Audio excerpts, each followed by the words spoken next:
राधे राधे दोस्तों, जय श्री कृष्णा। कान्हा जी की कृपा हम सब पर बनी रहे, इन्हीं शुभकामनाओं के साथ आज की वीडियो को शुरू करते हैं। दोस्तों, आप सबका हमारे YouTube चैनल भक्ति में आस्था पर हार्दिक स्वागत है। आज की इस वीडियो में हम आपको श्री शिव महापुराण की रुद्र संहिता के प्रथम खंड के 13वें और 14वें अध्याय को पढ़कर सुनाएंगे। आप सबसे रिक्वेस्ट है कि वीडियो को पूरा और ध्यान से सुनिएगा। चलिए वीडियो को शुरू करते हैं। विभिन्न पुष्पों, अन्नों तथा जल आदि की धाराओं से शिव जी की पूजा का महात्म्य। ब्रह्मा जी बोले, नारद, जो लक्ष्मी प्राप्ति की इच्छा करता हो वह कमल, बिल्व पत्र, शतपत्र और शंख पुष्प से भगवान शिव की पूजा करे। ब्राह्मण, यदि 1,00,000 की संख्या में इन पुष्पों द्वारा भगवान शिव की पूजा संपन्न हो जाए तो सारे पापों का नाश हो जाता है और लक्ष्मी की भी प्राप्ति हो जाती है, इसमें संशय नहीं है। प्राचीन पुरुषों ने 20 कमलों का एक प्रस्थ बताया है। 1,000 बिल्व पत्रों को एक प्रस्थ कहा गया है। 1,000 शतपत्र से आधे प्रस्थ की परिभाषा की गई है। 16 पलों का एक प्रस्थ होता है और 10 टंकों का एक पल। इस मान से पत्र, पुष्प आदि को तोलना चाहिए। जब पूर्वोक्त संख्या वाले पुष्पों से शिव की पूजा हो जाती है तब सकाम पुरुष अपने संपूर्ण अभीष्ट को प्राप्त कर लेता है। यदि उपासक के मन में कोई कामना न हो तो वह पूर्वोक्त पूजन से शिव स्वरूप हो जाता है। मृत्युंजय मंत्र का जब 5,00,000 जप पूरा हो जाता है तब भगवान शिव प्रत्यक्ष दर्शन देते हैं। 1,00,000 के जप से शरीर की शुद्धि होती है। दूसरे लाख के जप से पूर्व जन्म की बातों का स्मरण होने लगता है। तीसरे लाख पूर्ण होने पर संपूर्ण काम्य वस्तुएं प्राप्त होती हैं।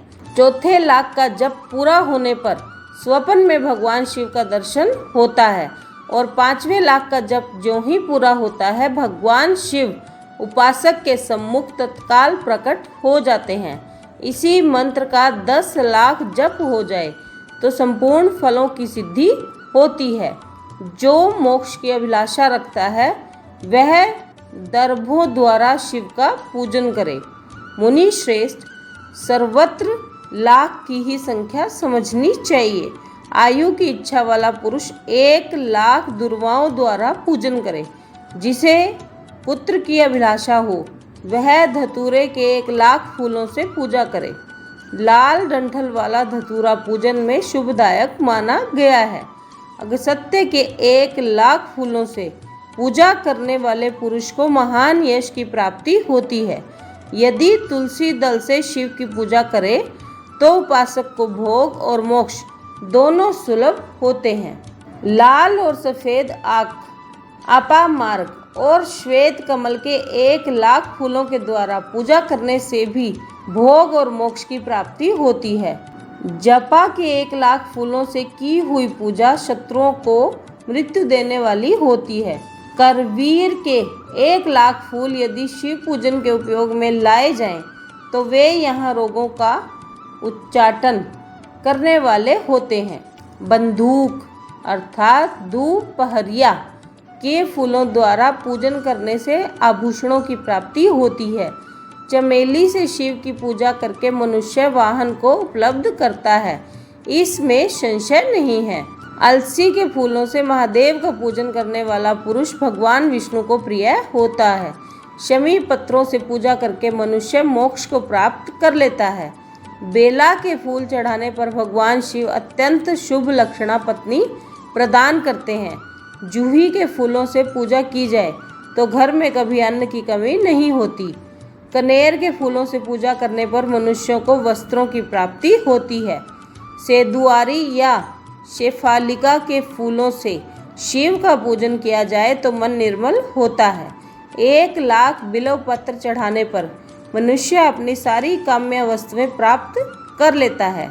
श्रृंगार हार अर्थात हर श्रृंगार के फूलों से पूजा करने पर सुख संपत्ति की वृद्धि होती है। वर्तमान ऋतु में पैदा होने वाले फूल यदि शिव की सेवा में समर्पित किए जाएं, तो वे मोक्ष देने वाले होते हैं, इसमें संशय नहीं है। राई के फूल शत्रुओं को मृत्यु प्रदान करने वाले होते हैं। इन फूलों को 1-1 लाख की संख्या में शिव के ऊपर चढ़ाया जाए तो भगवान शिव प्रचुर फल प्रदान करते हैं। चंपा और केवड़े को छोड़कर शेष सभी फूल भगवान शिव को चढ़ाए जा सकते हैं। विप्रवर महादेव जी के ऊपर चावल चढ़ाने से मनुष्यों की लक्ष्मी बढ़ती है। ये चावल अखंडित होने चाहिए और इन्हें उत्तम भक्ति भाव से शिव के ऊपर चढ़ाना चाहिए। रुद्र प्रधान मंत्र से पूजा करके भगवान शिव के ऊपर बहुत सुंदर वस्त्र चढ़ाएं और उसी पर चावल रखकर समर्पित करें तो अति उत्तम होता है। भगवान शिव के ऊपर गंध पुष्प आदि के साथ एक श्रीफल चढ़ाकर धूप आदि निवेदन करें तो पूजा का पूरा फल प्राप्त होता है। वहाँ शिव के समीप 12 ब्राह्मणों को भोजन कराएं। इससे मंत्र पूर्वक सांगोपांग लक्ष्य पूजा संपन्न होती है। जहाँ 100 मंत्र जपने की विधि हो, वहाँ 108 मंत्र जपने का विधान किया गया है। तिलों के द्वारा शिव जी को 1 लाख आहुतियाँ दी जाएं अथवा 1 लाख तिलों से शिव की पूजा की जाए तो वह बड़े बड़े पातकों का नाश करने वाली होती है। जौ द्वारा की हुई शिव की पूजा स्वर्गीय सुख की वृद्धि करने वाली है, ऐसा ऋषियों का कथन है। गेहूं के बने हुए पकवान से की हुई शंकर जी की पूजा निश्चय ही बहुत उत्तम मानी गई है। यदि उससे 1,00,000 बार पूजा हो तो उससे संतान की वृद्धि होती है। यदि मूंग से पूजा की जाए तो भगवान शिव सुख प्रदान करते हैं। प्रेंगु अर्थात कंगनी द्वारा सर्वाध्यक्ष परमात्मा शिव का पूजन करने मात्र से उपासक के धर्म, अर्थ और काम भोग की वृद्धि होती है तथा वह पूजा समस्त सुखों को देने वाली होती है। अरहर के पत्तों से श्रृंगार करके भगवान शिव की पूजा करें। यह पूजा नाना प्रकार के सुखों और संपूर्ण फलों को देने वाली है। मुनि श्रेष्ठ, अब फूलों की लक्ष्य संख्या का तोल बताया जा रहा है। प्रसन्नता पूर्वक सुनो। सूक्ष्म मान का प्रदर्शन करने वाले व्यास जी ने एक प्रस्थ शंख पुष्प को 1 लाख बताया है। 11 प्रस्थ चमेली के फूल हों तो वही 1 लाख फूलों का मान कहा गया है। जूही के 1 लाख फूलों का भी वही मान है। राई के 1 लाख फूलों का मान 5.5 प्रस्थ है। उपासक को चाहिए कि वह निष्काम होकर मोक्ष के लिए भगवान शिव की पूजा करे। भक्ति भाव से विधि पूर्वक शिव की पूजा करके भक्तों को पीछे जलधारा समर्पित करनी चाहिए। ज्वर में जो मनुष्य प्रलाप करने लगता है उसकी शांति के लिए जलधारा शुभ कारक बताई गई है। शतरुद्रीय मंत्र से, रुद्री के 11 पाठों से, रुद्र मंत्रों के जप से, पुरुष सूक्त से, 6 ऋचा वाले रुद्र सूक्त से, महामृत्युंजय मंत्र से, गायत्री मंत्र से अथवा शिव के शास्त्रोक्त नामों के आदि में प्रणव और अंत में नमः पद जोड़कर बने हुए मंत्रों द्वारा जलधारा आदि अर्पित करनी चाहिए। सुख और संतान की वृद्धि के लिए जलधारा द्वारा पूजन उत्तम बताया गया है। उत्तम भस्म धारण करके उपासक को प्रेम पूर्वक नाना प्रकार के शुभ एवं दिव्य द्रव्यों के द्वारा शिव की पूजा करनी चाहिए और शिव पर उनके सहस्त्र नाम मंत्रों से घी की धारा चढ़ानी चाहिए। ऐसा करने पर वंश का विस्तार होता है, इसमें संशय नहीं है। इसी प्रकार 10,000 मंत्रों द्वारा शिव की पूजा की जाए तो प्रमेह रोग की शांति होती है और उपासक को मनोवांछित फलों की प्राप्ति हो जाती है। यदि कोई नपुंसकता को प्राप्त हो तो वह घी से शिवजी की भली भांति पूजा करे तथा ब्राह्मणों को भोजन कराए। साथ ही उसके लिए मुनीश्वरों ने प्राजापत्य व्रत का भी विधान किया है। यदि बुद्धि जड़ हो जाए तो उस अवस्था में पूजक को केवल शर्करा मिश्रित दूध की धारा चढ़ानी चाहिए। ऐसा करने पर उसे बृहस्पति के समान उत्तम बुद्धि प्राप्त हो जाती है। जब तक 10,000 मंत्रों का जप पूरा न हो जाए तब तक पूर्वोक्त दुग्ध धारा द्वारा भगवान शिव का उत्कृष्ट पूजन चालू रखना चाहिए। जब तन मन में अकारण ही उच्चाटन होने लगे, जी उचट जाए, कहीं भी प्रेम न रहे, दुख बढ़ता जाए और अपने घर में सदा कलह रहने लगे, तब पूर्वोक्त रूप से दूध की धारा चढ़ाने से सारा दुख नष्ट हो जाता है। सुवासित तेल से पूजा करने पर भोगों की वृद्धि होती है। यदि मधु से शिव की पूजा की जाए तो राज्य यक्ष्मा का रोग दूर हो जाता है। यदि शिव पर ईख के रस की धारा चढ़ाई जाए तो वह भी संपूर्ण आनंद की प्राप्ति कराने वाली होती है। गंगा जल की धारा तो भोग और मोक्ष दोनों फलों को देने वाली है। ये सब जो धाराएं बताई गई हैं, इन सबको मृत्युंजय मंत्र से चढ़ाना चाहिए। उसमें भी उक्त मंत्र का विधानतः 10,000 जप करना चाहिए और 11 ब्राह्मणों को भोजन कराना चाहिए। ये था 13वां अध्याय। अब 14वां अध्याय सुनिए, सृष्टि का वर्णन। तदंतर नारद जी के पूछने पर ब्रह्मा जी बोले, मुने, हमें पूर्वोक्त आदेश देकर जब महादेव जी अंतर्धान हो गए तब मैं उनकी आज्ञा का पालन करने के लिए ध्यान मग्न हो कर्तव्य का विचार करने लगा। उस समय भगवान शंकर को नमस्कार करके श्री हरि से ज्ञान पाकर परम आनंद को प्राप्त हो मैंने सृष्टि करने का ही निश्चय किया। तात भगवान विष्णु भी वहाँ सदाशिव को प्रणाम करके मुझे आवश्यक उपदेश दे तत्काल अदृश्य हो गए। वे ब्रह्मांड से बाहर जाकर भगवान शिव की कृपा प्राप्त करके वैकुंठ धाम में जा पहुँचे और सदा वहीं रहने लगे। मैंने सृष्टि की इच्छा से भगवान शिव और विष्णु का स्मरण करके पहले के रचे हुए जल में अपनी अंजलि डालकर जल को ऊपर की ओर उछाला। इससे वहाँ एक अंड प्रकट हुआ जो 24 तत्वों का समूह कहा जाता है। विप्रवर वह विराट आकार वाला अंड जड़ रूप ही था। उसमें चेतनता न देखकर मुझे बड़ा संशय हुआ और मैं अत्यंत कठोर तप करने लगा। 12 वर्षों तक भगवान विष्णु के चिंतन में लगा रहा। तात वह समय पूर्ण होने पर भगवान श्री हरि स्वयं प्रकट हुए और बड़े प्रेम से मेरे अंगों का स्पर्श करते हुए मुझसे प्रसन्नता पूर्वक बोले। श्री विष्णु ने कहा, ब्राह्मण, तुम वर मांगो, मैं प्रसन्न हूँ। मुझे तुम्हारे लिए कुछ भी अदेय नहीं है। भगवान शिव की कृपा से मैं सब कुछ देने में समर्थ हूँ। ब्रह्मा बोले, अर्थात मैंने कहा, महाभाग, आपने जो मुझ पर कृपा की है वह सर्वथा उचित ही है, क्योंकि भगवान शंकर ने मुझे आपके हाथों में सौंप दिया है। विष्णु, आपको मेरा नमस्कार है। आज मैं आपसे जो कुछ मांगता हूँ उसे दीजिए। हे प्रभु, यह विराट रूप 24 तत्वों से बना हुआ अंड किसी तरह चेतन नहीं हो रहा है, जड़ी भूत दिखाई देता है।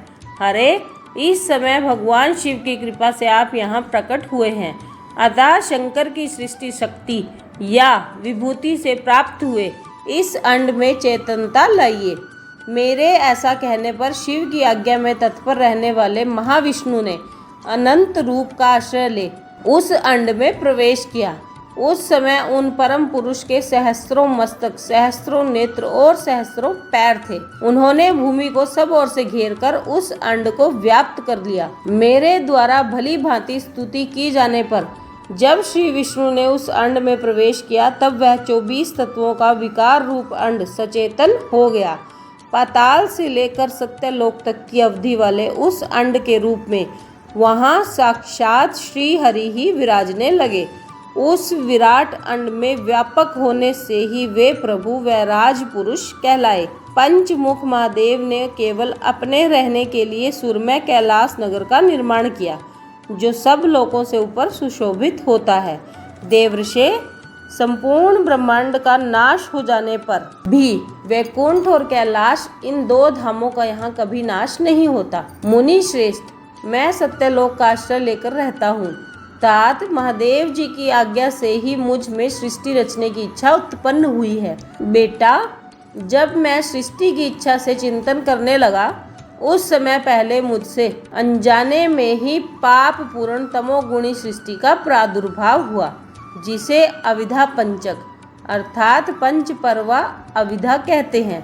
तदंतर प्रसन्नचित होकर शंभु की आज्ञा से मैं पुनः अनासक्त भाव से सृष्टि का चिंतन करने लगा। उस समय मेरे द्वारा स्थावर संज्ञक वृक्ष आदि की सृष्टि हुई, जिसे मुख्य सरग कहते हैं। यह पहला सरग है, जिसे देखकर तथा वह अपने लिए पुरुषार्थ का साधक नहीं है, यह जानकर सृष्टि की इच्छा वाले मुझ ब्रह्मा से दूसरा सरग प्रकट हुआ, जो दुखों से भरा हुआ है। उसका नाम है तिर्यक स्त्रोता। वह सरग भी पुरुषार्थ का साधक नहीं था। उसे भी पुरुषार्थ साधन की शक्ति से रहित जान जब मैं पुनः सृष्टि का चिंतन करने लगा, तब मुझसे शीघ्र ही तीसरे सात्विक सरग का प्रादुर्भाव हुआ, जिसे उद्धरव स्त्रोत्रा कहते हैं। यह देव सरग के नाम से विख्यात हुआ। देव सरग सत्यवादी तथा अत्यंत सुखदायक है। उसे भी पुरुषार्थ साधन की रुचि एवं अधिकार से रहित मानकर मैंने अन्य सरग के लिए अपने स्वामी श्री शिव का चिंतन आरंभ किया। तब भगवान शंकर की आज्ञा से एक रजोगुणी सृष्टि का प्रादुर्भाव हुआ, जिसे अर्वाक स्त्रोत्रा कहा गया है। इस सरग के प्राणी मनुष्य हैं, जो पुरुषार्थ साधन के उच्च अधिकारी हैं। तदंतर महादेव जी की आज्ञा से भूत आदि की सृष्टि हुई। इस प्रकार मैंने 5 तरह की वैकृत सृष्टि का वर्णन किया है। इनके सिवा 3 प्राकृत सरग भी कहे गए हैं, जो मुझ ब्रह्मा के सानिध्य से प्रकृति से ही प्रकट हुए हैं। इनमें पहला महतत्व का सरग है, दूसरा सूक्ष्म भूतों अर्थात तन मात्राओं का सरग है, और तीसरा वैकारिक सरग कहलाता है। इस तरह ये 3 प्राकृत सरग हैं। प्राकृत और वैकृत दोनों प्रकार के सर्गों को मिलाने से 8 सरग होते हैं। इनके सिवा 9वां कुमार सरग है, जो प्राकृत और वैकृत भी है। इन सबके अवान्तर भेद का मैं वर्णन नहीं कर सकता, क्योंकि उसका उपयोग बहुत थोड़ा है। अब द्विजात्मक सरग का प्रतिपादन करता हूँ। इसी का दूसरा नाम कुमार सरग है, जिसमें सनक सनंदन आदि कुमारों की महत्वपूर्ण सृष्टि हुई है। सनक आदि मेरे 4 मानस पुत्र हैं, जो मुझ ब्रह्मा के ही समान हैं। वे महान वैराग्य से संपन्न तथा उत्तम व्रत का पालन करने वाले हुए हैं।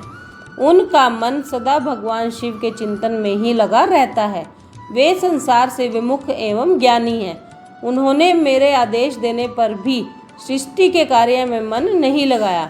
मुनि श्रेष्ठ नारद सनकादि कुमारों के दिए हुए नकारात्मक उत्तर को सुनकर मैंने बड़ा भयंकर क्रोध प्रकट किया। उस समय मुंह पर मोह छा गया। उस अवसर पर मैंने मन ही मन भगवान विष्णु का स्मरण किया। वे शीघ्र ही आ गए और उन्होंने समझाते हुए मुझसे कहा, तुम भगवान शिव की प्रसन्नता के लिए तपस्या करो। मुनि श्रेष्ठ, श्री हरि ने जब मुझे ऐसी शिक्षा दी, तब मैं महाघोर एवं उत्कृष्ट तप करने लगा। सृष्टि के लिए तपस्या करते हुए मेरी दोनों भौहों और नासिका के मध्य भाग से, जो उनका अपना ही अविमुक्त नामक स्थान है, महेश्वर की 3 मूर्तियों में से अनियतम पूर्णांश सर्वेश्वर एवं दया सागर भगवान शिव अर्धनारीश्वर रूप में प्रकट हुए, जो जन्म से रहित तेज की राशि सर्वज्ञ तथा सर्वत्र सत्रष्टा हैं। उन नील लोहित नामधारी साक्षात उमा वल्लभ शंकर को सामने देख बड़ी भक्ति से मस्तक झुकाकर उनकी स्तुति करके मैं बड़ा प्रसन्न हुआ और उन देव देवेश्वर से बोला, हे प्रभो, आप भांति भांति के जीवों की सृष्टि कीजिए। मेरी यह बात सुनकर उन देवाधिदेव महेश्वर रुद्र ने अपने ही समान बहुत से रुद्रगणों की सृष्टि की। तब मैंने अपने स्वामी महेश्वर महारुद्र से फिर से कहा, देव, आप ऐसे जीवों की सृष्टि कीजिए जो जन्म और मृत्यु के भय से युक्त हों। मुनि श्रेष्ठ, मेरी ऐसी बात सुनकर करुणा सागर महादेव जी हंस पड़े और तत्काल इस प्रकार बोले। महादेव जी ने कहा, विधातः, मैं जन्म और मृत्यु के भय से युक्त अशोभन जीवों की सृष्टि नहीं करूँगा, क्योंकि वे कर्मों के अधीन हो दुख के समुद्र में डूबे रहेंगे। मैं तो दुख के सागर में डूबे हुए उन जीवों का उद्धार मात्र करूँगा। गुरु का स्वरूप धारण करके उत्तम ज्ञान प्रदान कर उन सबको संसार सागर से पार करूँगा। प्रजापते, दुख में डूबे हुए सारे जीव की सृष्टि तो तुम ही करो। मेरी आज्ञा से इस कार्य में प्रवृत्त होने के कारण तुम्हें माया नहीं बांध सकेगी। मुझसे ऐसा कहकर श्रीमान भगवान नील लोहित महादेव जी मेरे देखते देखते अपने पार्षदों के साथ वहां से तत्काल तिरोहित हो गए। ये था 14वां अध्याय। तो दोस्तों, ये था श्री शिव महापुराण की रुद्र संहिता के प्रथम खंड का 13वां और 14वां अध्याय, जो हमने आपको पढ़कर सुनाया। आप सबने वीडियो को ध्यान से सुना, इसके लिए आपका धन्यवाद। आज की वीडियो में बस इतना ही। कल फिर मिलते हैं एक और नई वीडियो के साथ। तब तक स्वस्थ रहिए, मस्त रहिए, अपना और अपनों का ख्याल रखते रहिए और बाबा भोलेनाथ के श्री चरणों की शरण में रहिए। राधे राधे दोस्तों, जय श्री कृष्णा, जय माता दी।